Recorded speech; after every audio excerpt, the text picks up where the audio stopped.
Ngosingiphe ubuhlakani ngiqaphela yalo. Nginibingelele bazalwane egameni lika Jesu Kristu waseNazaretha. Ngicula nokaBhengu, uNkulunkulu osindisiwe umthanda kakhulu Jesu. Qaphela njalo ukwenza intando yakhe. Siyabonga kakhulu bazalwane with your views. Thank you very much for your likes, your shares. uNkulunkulu anibusise kakhulu. That says to us, lokho esikwenzayo kanisiza, lokho esikwenzayo kaniphilisa, lokho esikwenzayo kanikhulisa enkosini. Now, this is Reading the Bible Part 2. That's really emanating from the first session we had about reading the Bible. Now, the session yokugcina last week esikhulume ngayo bazalwane, we spoke about indlela zokufunda iBhayibheli. Sibuka indaba ka-devotional, sabuka u-topical, sabuka u-expository. Nala khona sathi u-expository is to read out from the Word of God.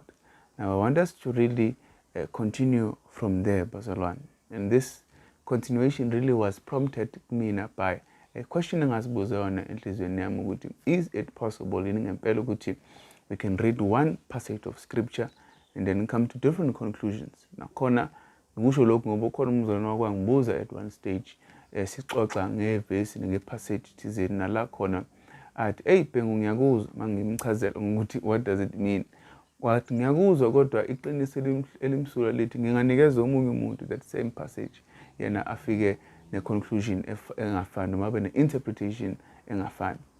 Now yini into edala ukuthi kube nalokhu ukhumusha okungafani bazalwane indlela esi-approacha ngayo i-scripture. Now today I'd like us to look at two ways of approaching the scripture. One is the incorrect way and one is the correct way. Now mhlambe ake siqale with the correct way ngamabomu nje. Ngiyazi kuvama uqala izinto ezingekho right, but let's start with the correct way ngamabomu. Now the correct way of reading the word of God, or approaching the word of God, is approaching it in a way abayibiza ngokuthi it is exegesis. Now exegesis means to read out of the text. Ngezinye indlela ukufunda iBhayibheli ufuna ukuthola ukuthi lona lithini. Maybe let's look at a more structured definition of exegesis, which is to read out from. Exegesis is the exposition or explanation of a text based on a careful objective. Objective means impartial, neutral, or unbiased analysis of the text. So ngezinye indlela la sithi ini ukubuka iBhayibheli mase uyalichaza noma ipassage ethile mase uyayichaza noma uzame ukuyichaza ngokuyicubungula. I understand? Ngokuyicubungula, uyicubungula futhi ungachemile umi kodwa ekuthenini ufuna ukuzwa ukuthi lona lithini. So ngezinye indlela, this is an approach of reading the word of God ukuthi ngiya eBhayibhelini ufuna ukuyolizwa ukuthi lithini kumina. You understand? Now then there's a second way of reading the word of God, which is, I must say, the incorrect way of reading the word of God, or the approach of reading the word of God. Why it is the incorrect way.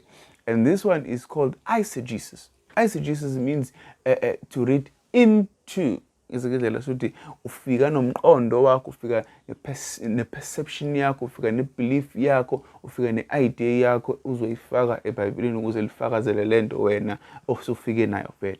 Now let's get a more structured description of what eisegesis is. Now eisegesis is the interpreting of the Bible or any text based on a subjective means personal, non-analytical way. So ngezinye indlela now le method noma approach yokufunda iBhayibheli la khona ofundayo njengoba sengishilo efika nomqondo wakhe, efika nemicabango yakhe, efika nezinkolelo zakhe eza ekufundeni noma eza kuleyo passage eBhayibhelini mase efuna ukuthi lifakazele okanye alitwist ukuze lifakazele lento okuyiyona yena afisa ukisho. Now ngifuna futhi siwabukeke zombili lezi indlela lezi mase siyabuka ukuthi umuntu ofunda iBhayibhelini exegesis way iziphi izinto okanye imaphi ama steps athi go through wona as efunda. The muntu ol approacha ngendlela eisegesis ukuthi yena imaphi ama steps adlula kona as efunda. Now this happens subconsciously. It's not like ufika okay step 1 step 2 kodwa kwenzeka subconsciously, but it is also systematic. Now lo oka exegesis. My approach eBhayibheli, first of all into ayenzayo uya-observe njengama-comma, ama-full stop, capital letters, grammar, uma ngayibeka ngalona ndlela uya-observe ngoba ufuna ukubona ukuthi kuthiwani kahle la, yabona, uqale nje understand ulimi kuphela singakafiki ey'ntweni ey'ningi. Mase aphinde futhi enze lento ebizwa ukuthi interpretation. Now uya-interpreta-ke manje akakafiki la khona ethi lithini kumina, kodwa usuke esabheka lento yokuthi lithini lona, uthini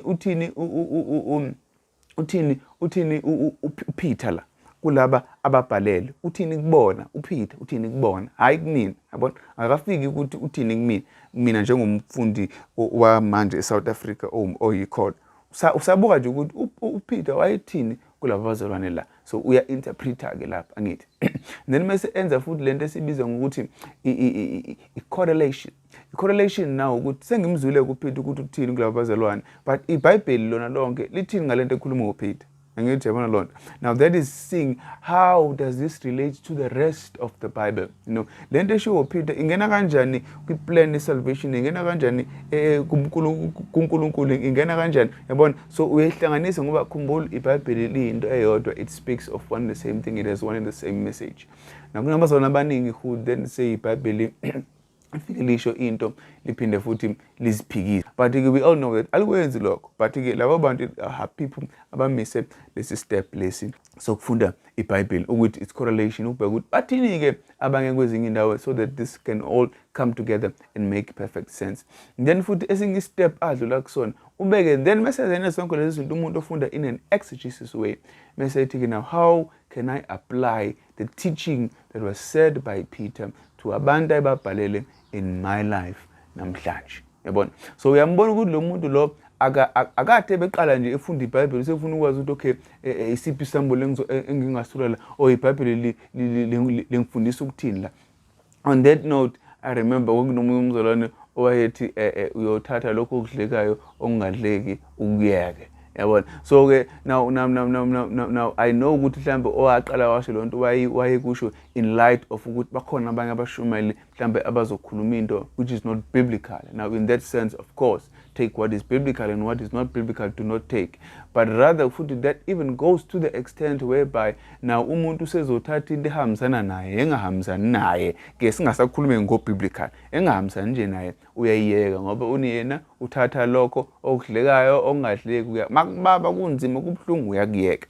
But now again, that is the incorrect way, bazalwane, of approaching the Word of God. The correct way of approaching the Word of God is using what the approach is ukuthi exegesis. Sesibonile ukuthi uyalifunda ulizwe ukuthi lithini, uinterpret kwakuthiwani laba ababebhalele nobhalayo wayethini, uthi correlation the rest of the Bible lithini ngayo, and then most uthola isifundo ke based on these three things. And then your point number 4 is now lesi sifundiso sasifundiswa la esifundiswa iBhayibheli ngisi-apply kanjani empilweni yami. And then mase khona ke lengigenge, yabona, noma lengindlela le i-approach yokufunda yona yok-approacha iBhayibheli lesibiza ngokuthi i-eisegesis. Now le isikhathi esiningi iqala nge-idea, ngemicabango, ngenkolelo, yabona. Mase ngiya-ke eBhayibhelini sengiyofuna ukuthola amavesi azofakazelela inkolelo yami, bese-ke mase ngiwathole lawo mavesi ngibe sengithi-ke ya iBhayibheli lithi ngakho-ke mina sengizokwenza kanje, angithi, yabona lonto. So now we can see problems in that way of approaching the Word of God because it is personal and it is subjective. Okusho ukuthi ngezinye indlela singafunda incwadi eyodwa kodwa sobabili siphume kuma-conclusions angafani because we are not using correct principles. Ngoba lento le ngithi qala nge-idea yami, i-idea yami ngiyifane neyakho. Angeke ngiqala ngenkolelo yami, inkolelo yami ngiyifane neyakho. Angeke lento iqala ngemicabango yami nangemfundiso zami, imfundiso zami zingefane nezakho. You know, so the Bible, bazalwane, is a very fragile book, if I may so say so. It says one thing, but it has the potential of saying whatever the reader wants it to say. Uma kuguthi we approach it in an eisegesis way. So hence, the eisegesis way is not the correct way of reading the Word of God. Now let's look at practical examples. Matthew 7 verses 1. Matthew 7 verses 1 again. Foot now siyakwazi ukubona ukuthi uthini. Uthi, judge not that you be not judged.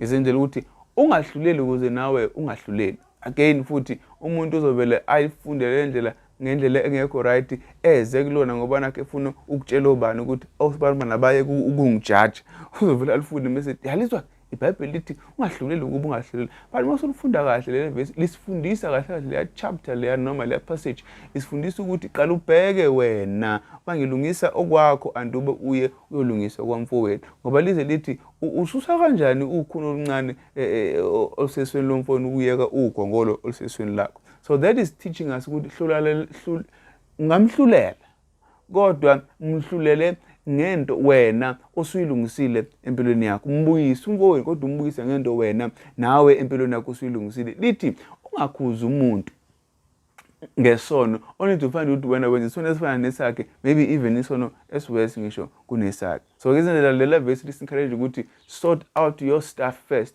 before you rush and uzama ukulungisa abanye abantu.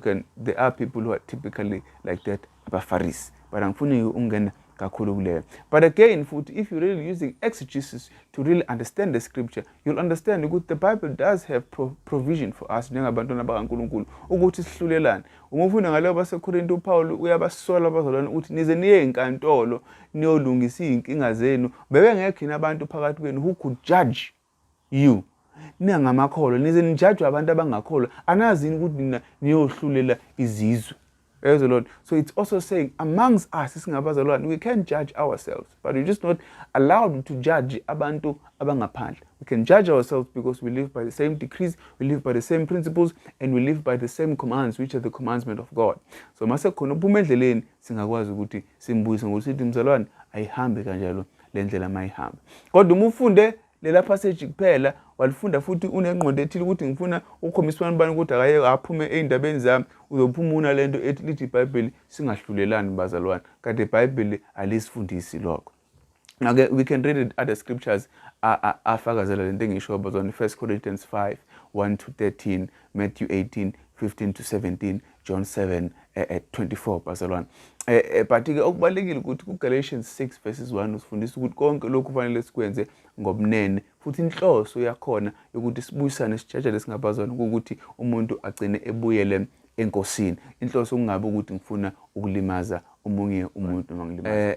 Into ebalekile sibuke izinto ezimbili akanye ama approaches nama methods of approaching the word of God. Sibuke uexegesis la khona esithe khona umuntu ofunda afunde abheke ukuthi kuthiwani a-observe ubuka yonke lo muntu ubuka amakhoma ngoba amakhoma nofusa bazalwane they mean something. Abuke what does this word mean, not what does it mean to me, what does this word mean. Yabona what does it mean ngokumbhalo eBhayibheli, what did it mean to laba ababebhalelwe. Understand? So ubuka lo izinto lo muntu bese buka ukuthi ke nawo uthini uPaul kulabazalwane, uthini uPetro kulabazalwane, uthini uJohn kulabazalwane laba. Yabona bese yazi ke lo nto uthini lithini iBhayibheli ngalento ekhulunywa ngoJohn noma ekhulunywa ngoPetro la, the whole counsel of the Bible. Bese okay, now how can I apply this teaching? Understand? Ngi-apply empilweni yami hayi ukuthi ngithi ngiqala ngifunda nje sengifuna ukuthola i-teaching okanye sengifuna ukuthola ukuthi lithi leli verse ngimini ingakho siyigeja bazalwane. Lelo sesibuka ukuthi nawo sathi ke iyona ndlela ecorrect leyo yoku-approacha iBhayibheli. Uza kulona unganawo ufuna likufundise lona hayi wena uzofundisa lona noma hayi wena uzofuna ukufakazelwa yilo. Then sesibuka le eyokugcina ke state is the incorrect way, and probably most of us we are subject to this, which is called eisegesis. La khona mina ngeBhayibhelini ukuze ngizofakazela my own ideas. Now sathi that way of reading the word of God bazalwane is an incorrect way because it is personal and it's subjective. So njengoba sihlukile lesingabantu sinenkolelo engafani, sinokubuka okungafani, sinama backgrounds angafani, sinama cultures angafani. So if we approach the Bible in that way, vele sizofika kuma conclusions angafani. Kanti iBhayibheli linomyalezo owodwa, and the Bible always says one thing. Lisho the same thing mhlalibhalwa, lisho the same thing manje, lisho the same thing futhi nakusasa. Okwethu njengabafundi beBhayibheli ukuthi sithola ukuthi lithini lona bese sithatha lokho elikushoyo bese siyazi ukuthi ngingaku-apply kanjani lokho empilweni yami njengomzalwane. Amen. So ke bazalwane ke, I hope this was helpful to you. I hope this was beneficial to you, and I hope this will really improve the way that you read your Bible lapha ekhaya and you really start to shed light in your life uzukwazi understand ukuthi uNkulunkulu uthini. Now getting into exegesis bazalwane, I'm really taking it at a high level. Now ngokusiza uNkulunkulu we will be inviting abantwana bakaNkulunkulu who are biblical scholars ukuthi bakwazi ukusi-assista nawo ukuthi siyenza kanjani lento ebizwa ngokuthi i-exegesis, ukuze kunama principles athile akwazi ukusisiza ukuthi uma ufunda iBhayibheli ungenzi i-eisegesis but wenze i-exegesis, ngoba kulula bazalwane ukuthi ufunde iBhayibheli in an eisegesis way. Mangibona kahle ukuthi asilabazalwane lapha sebeyabheda manje sebenza into engekho evangelini ngendaba ngiyavela eBhayibhelini uma uphukile nginokwata, so ngifuna ukufunda kahle iBhayibheli ukuze ngizokhombisa labazalwane already approach engiza ngayo sekwi approach wrong vele engase ingilidele ekutheni interpret scripture in an incorrect way. But there is something which is called hermeneutics. Hermeneutics are the principles of biblical interpretation. Now hermeneutics helps us bazalwane ukuthi sikwazi ukuthi whenever we read the word of God we follow these principles ukuze singayitholi sisenkingeni ukuthi sithi sifole i-approach ye-eisegesis bazalwane. So I hope this was helpful to you guys, and that is coming your way bazalwane. Pray for us. Siyacela kakhulu ukuthi nisithandazele. We will be bringing that to you bazalwane ukuthi sibuke lento hermeneutics ukuthi how do we properly interpret the word of God and what are those principles that we should be using when we are reading the word of God. Until we meet again next time, please subscribe, please like, please share.